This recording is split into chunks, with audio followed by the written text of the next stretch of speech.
The case contains pictures detailing a 30-meter disc that crashed in Timmensdorfer, Germany, near the Baltic Sea in 1961. 12 small alien bodies are recovered, but the description of the autopsy is what really gets Dean's attention. In this case, it was reported that 12 near-identical entities were involved and were killed as a result of this crash.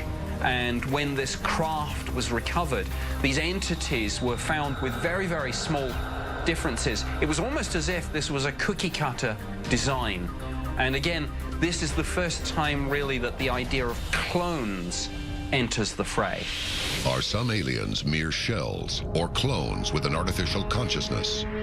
Could this be why many eyewitnesses report robotic and biological behaviors during close encounters? The procedure reveals a series of mind-bending revelations about alien physiology and creates more questions than answers about how they may employ spacesuit technology. The pathologists believe the extraterrestrial biological entity, or EBE, was biologically engineered for long-term spaceflight. Many believe this proves that aliens have been scientifically enhanced to travel across time and space. The crashed spaceship and all the material from it, including the entities, were studied, and scientists tried to effectively say, well, can we acquire this technology for ourselves? The question is, are they biological aliens or just sophisticated spacesuits? We are not necessarily dealing with one species of extraterrestrials at one stage in their technological evolution. We may be visited by a number of different intelligences, and it stands to reason that they would have different designs for their own spacesuits. Scientists speculate that EBE's entire physiological system may have been designed. And as you watch the medical examiners cut into these bodies, you realize they are very human-like. They are very similar to how humans are in today's society, with 2 arms, 2 legs, a foot, two hands. The medical examiners looked into that, and you can see a lot of correlation between the human race and what potentially had evolved on an alien planet.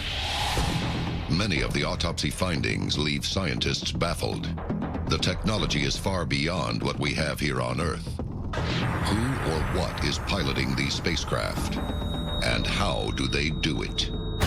And what do we need to do? We need to understand it.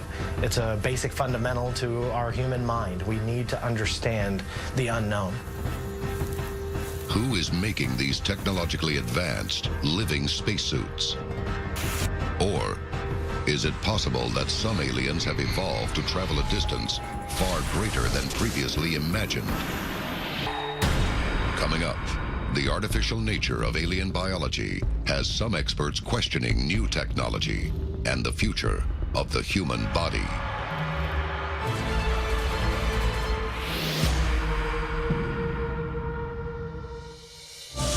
Evidence suggests that aliens may have a second skin or a spacesuit integrated with their entire bodies. But is this a product of evolution or scientific design? You know, we're talking about, millimeters of skin, not a bulky, 4-inch suit. Then obviously the material they're using is highly advanced. The material itself may be nanotechnology type material that can adapt or change its structure molecularly to insulate the being from the environment. Similar to countless reports of alien spacesuits, a biosuit form-fits to the body. It uses coils made from nickel-titanium shape memory alloys. These highly experimental metals can shrink when heated and expand when cooled, creating an active compression garment that applies pressure directly onto the skin instead of pressurizing gas in a suit. Scientists consider the biosuit a giant leap forward in mobility for astronauts.